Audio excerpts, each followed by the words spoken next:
네, 개장 전에 꼭 필요한 정보를 모아보는 토마토 모닝 빅데이터 시간입니다. 어제는 다시 한번 경기 침체에 대한 우려가 불거졌습니다. 미국에서 소비자 신뢰 지수가 좀 낮게 나왔는데요. 이에 따라 우리 시장까지도 타격을 받았습니다. 양시장 파란불 켜내면서 마감을 했는데 그 안에서 어떤 이슈에 따라서 외국인과 기관의 수급이 바뀌었는지 확인해 보면서 오늘의 힌트까지 얻어보겠습니다. 먼저 코스피 시장으로 가보시죠.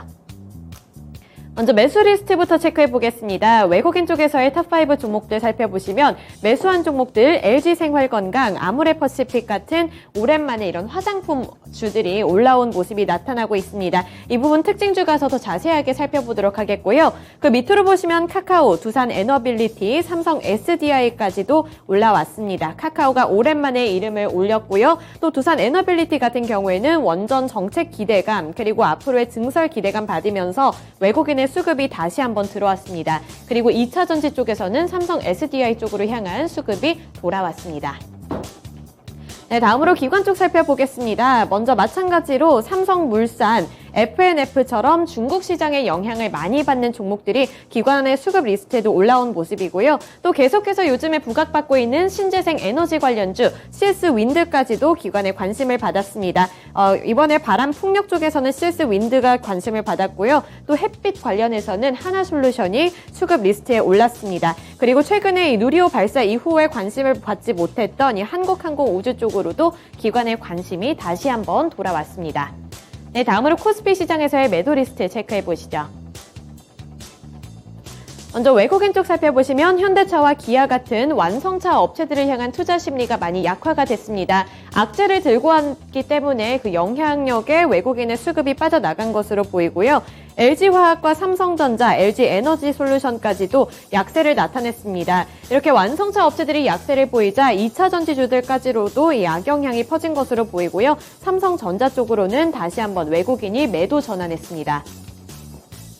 네, 이어서 기관 쪽 살펴보겠습니다. 삼성전자 마찬가지로 외국인과 함께 동반 매도한 종목이 되겠고요. 현대차 쪽에서도 이 매도 물량이 출회가 됐습니다. 마찬가지 이유로 LG에너지솔루션 이번에 공장 관련한 악재 소식이 있었는데요. 이번에 미국에서의 단독 공장이 멈출 수 있다는 전망 아래에 이 LG에너지솔루션이 수급이 많이 빠져나갔습니다. 밑으로 보시면 포스코홀딩스, 크래프톤까지도 기관의 수급이 빠져나가는 모습이 포착됐습니다. 네, 이어서 코스피 시장에서의 특징주 살펴볼까요? 먼저 LG생활건강과 아모레퍼시픽이 되겠습니다. 공통점은 중국입니다. 중국에서 봉쇄 완화 조치를 내렸다는 소식에 이 화장품 관련주들이 어제 시장에 큰 기대감을 받는 모습이었는데요. 중국을 주력 시장으로 하는 화장품주들이 최근에 난항을 겪었었죠. 하지만 이 봉쇄 조치에 빗장을 풀어내면서 이제 다시 한번 이 화장품주들이 관심을 받는 모습이 나타났습니다. 중국 쪽에서 이 코로나19 방역 방안을 발표를 했는데 이제는 밀접 접촉자와 입국자에 대한 격리 기간을 대폭 줄여 나간다고 한 소식에 관심을 받은 모습이었습니다. 네, 두 번째 특징주로 넘어가 보시죠.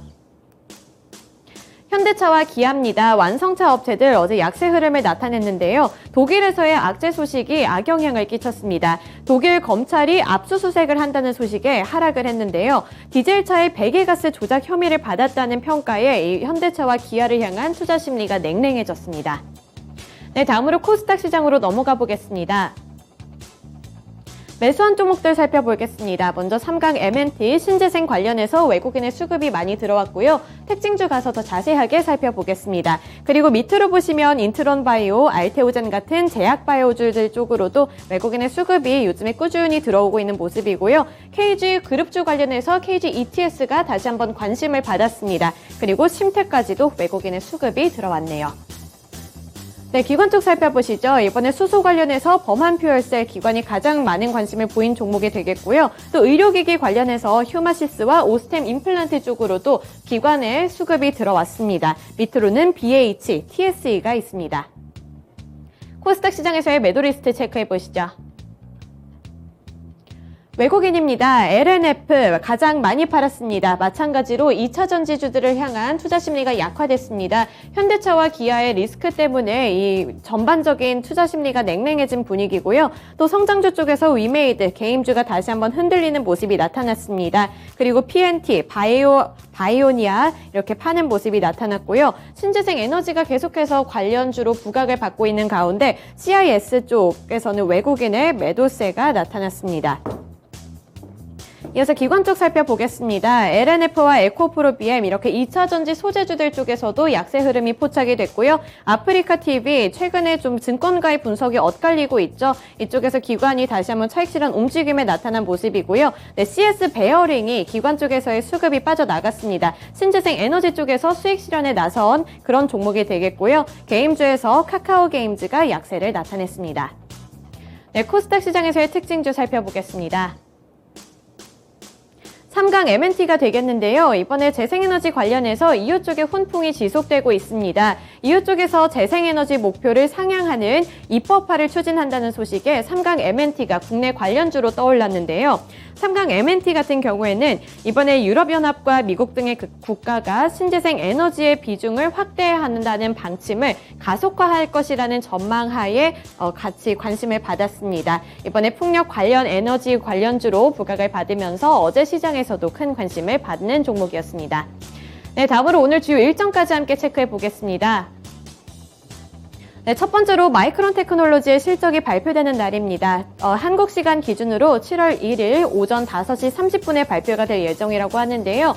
우리나라 이 반도체를 향한 이 가이드라인이 될 수 있는 실적 발표이기 때문에 눈여겨보시면서 반도체 관련주들 체크해보시면 좋을 것 같고요. 또 오펙 플러스의 산유국들이 회의를 한다고 합니다. 최근에 이 유가 관련해서 인플레이션 우려가 오락가락하는 만큼 오펙 플러스에서 어떤 결정을 내릴지 관전 포인트로 두시면 좋을 것 같습니다.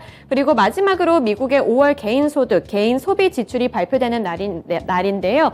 연준 쪽에서 가장 예의주시하고 있는 경제 지표 중 하나입니다. 그러한 만큼 가장 큰 의미 두시고 또 체크해 보시면 도움이 되지 않을까 싶습니다. 네, 이렇게 주요 일정까지 함께 체크해 봤고요. 지금까지 토마토 모닝 빅데이터 시간이었습니다.